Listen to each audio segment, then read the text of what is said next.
मैंने आपसे पहले ही कहा था कि मैं इस बात को मानने को तैयार नहीं हूं कि आजादी के 50 साल पूरे हो गए। मैं बराबर यही कह रहा हूं कि गुलामी के जो 500 साल शुरू हुए हैं वही कंटिन्यू हो रहे हैं, आजादी आई नहीं। और क्यों?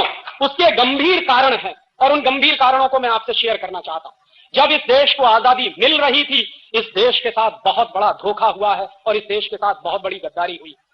जो बेसिक सवाल हमको उठाने चाहिए थे, मेरे पुरखों ने शायद नहीं उठाए। और क्यों नहीं उठाए, उसके बारे में हमको विश्लेषण कर लेना चाहिए। जो लोग इस देश की सत्ता की तरफ लपलपाती जीभ लेकर खड़े हुए थे, वो लोग कौन थे? पंडित जवाहरलाल नेहरू। कौन थे पंडित जवाहरलाल? हिंदुस्तान का सबसे अय्याश व्यक्ति, जिसको इस देश का पहला प्रधानमंत्री बनने का गौरव मिला, वो मेरे लिए दुर्भाग्य था। और वो आदमी इस हद तक अय्याश था कि एक औरत दो और उससे जो चाहो करवा लो। लॉर्ड माउंटबेटन ने अपनी बीवी का इस्तेमाल पंडित नेहरू के लिए किया, और यह बात अब एक ओपन सीक्रेट है।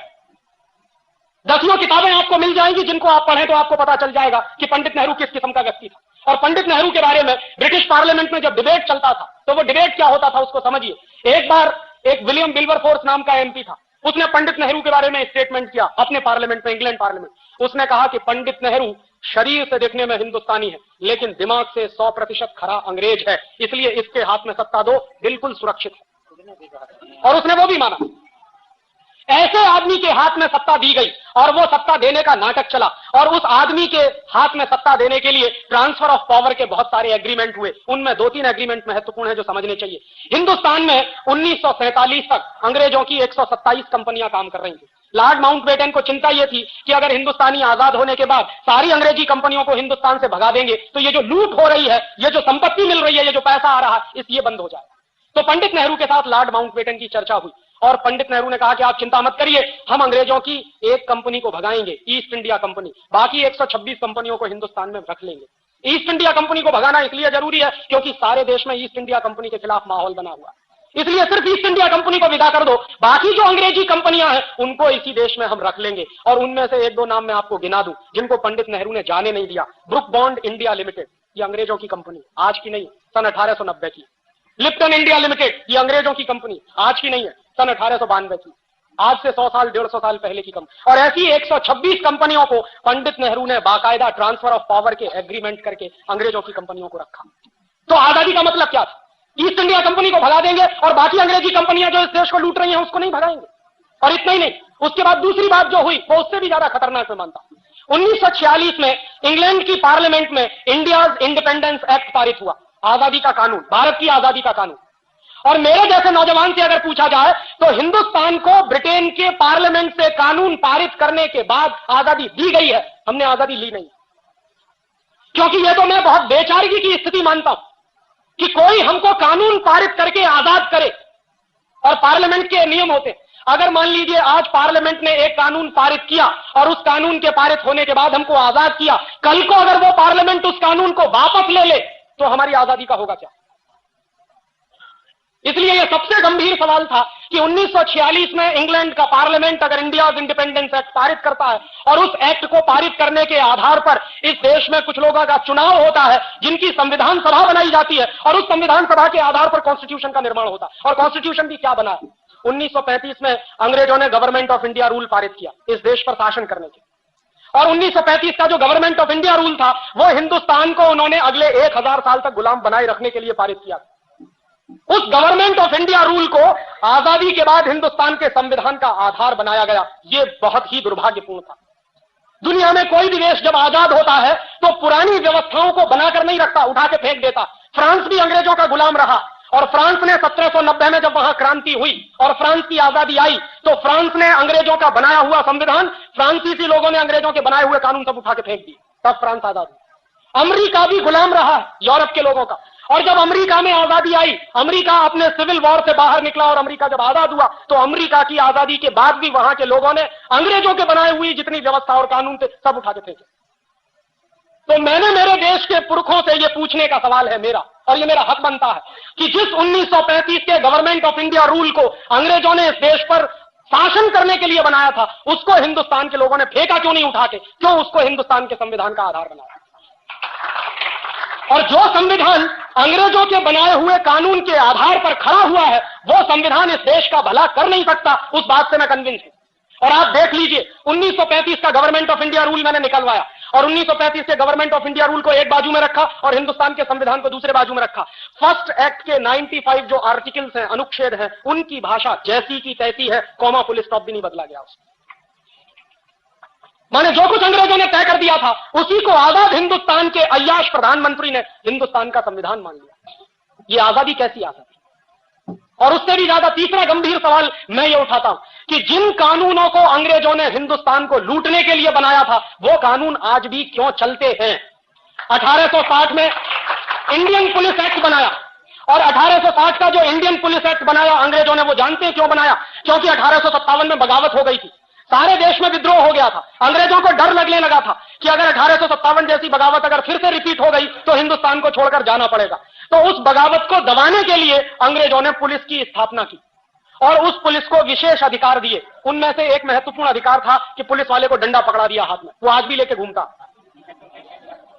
और वो जो डंडा पकड़ा दिया पुलिस वाले को हाथ में, उसके साथ कुछ अधिकार दे दिए। क्या अधिकार दे दिए? कि कहीं भी किसी भी जगह पर 5 से ज्यादा लोग इकट्ठे हैं तो उसको लाठीचार्ज करने का अधिकार है, बिना चेतावनी दिए लाठीचार्ज करने का अधिकार। अंग्रेजों ने 1860 में ये इंडियन पुलिस एक्ट बनाया अपनी सरकार को बचाने के लिए, ताकि इस देश में बगावत ना हो और इस देश के लोगों की पिटाई करने के लिए, क्योंकि वो अंग्रेजों के खिलाफ बगावत करना चाहते हैं। वो 1860 का बनाया हुआ इंडियन पुलिस एक्ट आज 1997 में भी चलता है। इसलिए मैं कहता हूं कि आजादी आई नहीं। और उसी साल में अंग्रेजों ने इंडियन सिविल सर्विस एक्ट बनाया। ये जो कलेक्टर होते हैं ना, ये जो जिलाधिकारी होते हैं, ये इंडियन सिविल सर्विस एक्ट अंग्रेजों ने हिंदुस्तान के गांव-गांव के लोगों से रेवेन्यू कलेक्शन करने के लिए, गांव-गांव के लोगों पर अत्याचार करके लगान वसूलने के लिए कलेक्टर की पोस्ट बनाई। वो कलेक्टर की पोस्ट आज 1997 में भी जारी है। 1860 का इंडियन सिविल सर्विस एक्ट आज भी चलता है। 1858 में उन्होंने इंडियन एजुकेशन एक्ट बनाया और इंडियन एजुकेशन एक्ट बनाने के पीछे लॉर्ड मैकाले की बहुत स्पष्ट योजना थी। लॉर्ड मैकाले ये कहा करता था कि इस देश को अगर हमेशा हमेशा के लिए गुलाम बनाकर रखना चाहते हो तो हिंदुस्तान की स्वदेशी शिक्षा पद्धति को खत्म करो, उसकी जगह पर अंग्रेजी वाली शिक्षा पद्धति लाओ। तो इस देश में शरीर से हिंदुस्तानी लेकिन दिमाग से अंग्रेज पैदा होंगे और जो दिमाग से अंग्रेज पैदा होंगे वो इस देश की यूनिवर्सिटीज से निकलेंगे और वही लोग शासन करेंगे तो हमारे हित में करेंगे। ये 1858 में 1858 में अंग्रेजी सरकार ने लागू किया ये एक्ट और उसी एक्ट के लागू होने के बाद कलकत्ता यूनिवर्सिटी बना, बॉम्बे यूनिवर्सिटी बना, मद्रास यूनिवर्सिटी बना। वो कानून 1858 में जो बनाया था वो आज भी चलता है और ये तीनों यूनिवर्सिटीज गुलामी के प्रतीक इस देश में खड़े हुए। 1894 में अंग्रेजी सरकार ने लैंड एक्विजिशन एक्ट बनाया, जमीन को हड़पने का कानून। और जमीन को हड़पने के कानून में हिंदुस्तान में डलहौजी नाम का एक कुख्यात अंग्रेज ऑफिसर था, वो मशहूर था। जहां जाता था, जिस राज्य में जाता था, उसी राज्य की जमीन हड़प लेता था। झांसी की स्टेट उसी ने हड़पी थी जिसके खिलाफ झांसी की रानी लक्ष्मीबाई की लड़ाई हुई थी। और झांसी की रानी लक्ष्मीबाई ने अंग्रेजों के खिलाफ जो लड़ाई लड़ी अपने स्टेट को बचाने के लिए, उस झांसी की रानी लक्ष्मीबाई को मरवाने का काम जानते हैं किन लोगों ने किया? ये खानदिया सिंधिया खानदान। और ये सिंधिया खानदान वही है जिसके सपूत माधवराव सिंधिया आज भी हीरे की अंगूठी लेके हिंदुस्तान के मंत्री बनकर बैठते हैं। ये वही लोग हैं जिन्होंने झांसी की रानी की हत्या करवाई थी अंग्रेजों के साथ साजिश कर। वो लोग आज भी इस देश को रूल करते हैं। वो गंदा खून जिसने अंग्रेजों की मदद से इस देश को बर्बाद करने में कसर नहीं छोड़ी, वही खून आज भी इस देश में मंत्री बनकर बैठता है। उनकी अम्मा एक पार्टी में है और वो दूसरी पार्टी में, और उनका बस चले तो बेटा बेटियों को तीसरी पार्टी में भर्ती कर दे, क्योंकि जिंदगी भर अय्याशी का जो नशा चढ़ गया है वो उतरता नहीं है। राजे महाराजे अब एक दूसरे किस्म के पैदा हो गए। पहले पुराने जमाने के राजे महाराजे और होते थे, अब ये नए राजे महाराजे पैदा हो गए। तो अंग्रेजों द्वारा बनाए गए वो सारे कानून जो इस देश में चलते हैं, अंग्रेजों का बनाया हुआ संविधान का आधार जो इस देश में चलता है, और सबसे बड़ी बात 1946 का इंडिया इंडिपेंडेंस एक्ट जिसके आधार पर हमको आजादी मिली। इसलिए मैं कहता हूं कि इस देश में आजादी आई नहीं, बहुत बड़ा झूठ और बहुत बड़ा फरेब आपके साथ हुआ। और एक आखिरी बात इस आजादी के बारे में और कह दूं, जब लॉर्ड माउंटबेटन इस देश को आजाद करने की बात कर रहा था तो इस देश के बहुत सारे ज्योतिषी थे, पुराने दस्तावेज मैंने बहुत इकट्ठे किए, और उनको जब मैं देख रहा था तो 1945 से इस देश में बहुत सारे ज्योतिषियों ने भविष्यवाणी करना शुरू किया और सारे ज्योतिषियों ने भविष्यवाणी करना शुरू किया और सारे ज्योतिषी इस बात पर सहमत थे कि 15 अगस्त 1947 की रात को आजादी ना ली जाए, वो दिन अच्छा नहीं है। उनके अपने कुछ कैलकुलेशंस होंगे। ज्योतिष का शास्त्र है, ज्योतिष का विज्ञान है इस देश में, और बहुत विकसित विज्ञान है, मैं मानता हूं उसको। और इस देश के उस जमाने के सारे बड़े ज्योतिष शास्त्री कह रहे थे कि 15 अगस्त 1947 की रात को आजादी मत लीजिए। पंडित नेहरू से मना किया था, सरदार पटेल से मना किया था, लेकिन ये सत्ता के मोह में इतने अंधे थे कि जो कुछ अंग्रेज कह रहे हैं वही मानो। और उस जमाने में एक फ्रांसीसी लेखक था, उसका नाम था डोमिनिक लापियरे। उसने लॉर्ड माउंटबेटन से एक इंटरव्यू लिया। डोमिनिक लापियरे ने कई किताबें लिखी, उसमें एक किताब है फ्रीडम एट मिडनाइट, और ऐसी ही उसकी एक दूसरी किताब है the division of India in Lord Mountbatten. उसी दूसरी किताब में उसने लॉर्ड माउंटबेटन से जो इंटरव्यू लिया है वो छापा, और वो मैंने जब पढ़ा तो मेरा खून खौल गया।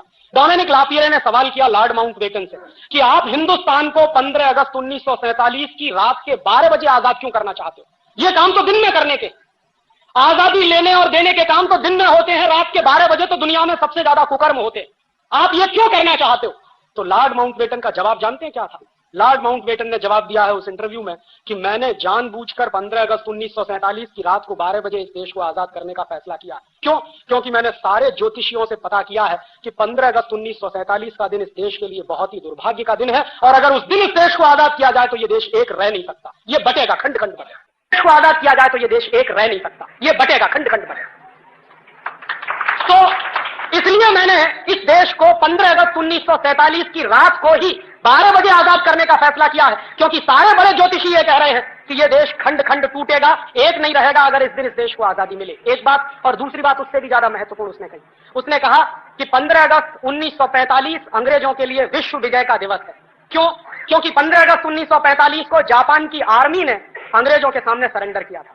क्यों किया था? जापान के ऊपर 2 एटम बम गिराए थे, 6 अगस्त और 9 अगस्त को, हिरोशिमा और नागासाकी। उसके बाद जापान ने सरेंडर कर दिया था सेकंड वर्ल्ड वॉर में, और वो सरेंडर जो हुआ था वो इंग्लैंड की आर्मी के सामने हुआ था। तो लॉर्ड माउंटबेटन ने कहा कि 15 अगस्त 1945 को जापान के सैनिकों ने हमारे सामने सरेंडर किया है, वो हमारा विश्व विजय का दिवस है, इसलिए हम 15 अगस्त 1947 को ही आजाद करेंगे। और इस बात को पंडित नेहरू जानते थे, सरदार पटेल भी जानते थे, बहुत लोग जानते थे कि 15 अगस्त 1947 की रात को 12 बजे आजादी लेना इस देश के ज्योतिष शास्त्र के सारे कानूनों के खिलाफ है। और बहुत सारे ज्योतिषियों ने यह भविष्यवाणी कर दी थी कि आप आजादी लोगे और 1-2 साल के बाद यह देश टूट जाएगा, और वो टूटा, पाकिस्तान अलग हुआ, वही हुआ। और आगे भी उन्होंने यही अभिशाप दिया कि यह देश आगे भी खंड खंड टूट सकता है, और उसकी तैयारी चल रही है। कश्मीर अलग हो जाए, पंजाब अलग हो जाए, आसाम अलग हो जाए, नागालैंड अलग हो जाए, त्रिपुरा अलग हो जाए, झारखंड अलग हो जाए, ये सारे आंदोलन इस देश में चल रहे हैं, और सभी आंदोलनों को अमेरिका और यूरोप से भरपूर हथियार मिलते हैं, पैसा भी मिलता है। और मैं जानता हूं ऐसे लोगों को जो इस देश में करोड़ों करोड़ों रुपए का फॉरेन फंड आता है, करोड़ों करोड़ों रुपए की AK-47 राइफल आती है वाया पाकिस्तान या वाया चीन के बॉर्डर से, ये तिब्बत के इलाके में हमारे देश में घुसाई जाती है, और उन्हीं हथियारों से लेकर इसी देश के कुछ नौजवान जिनको बरगलाया गया है, वो इस देश को खंड खंड बांटने का आंदोलन कर रहे हैं। आपको मालूम है नागालैंड हिंदुस्तान से अलग होना चाहता।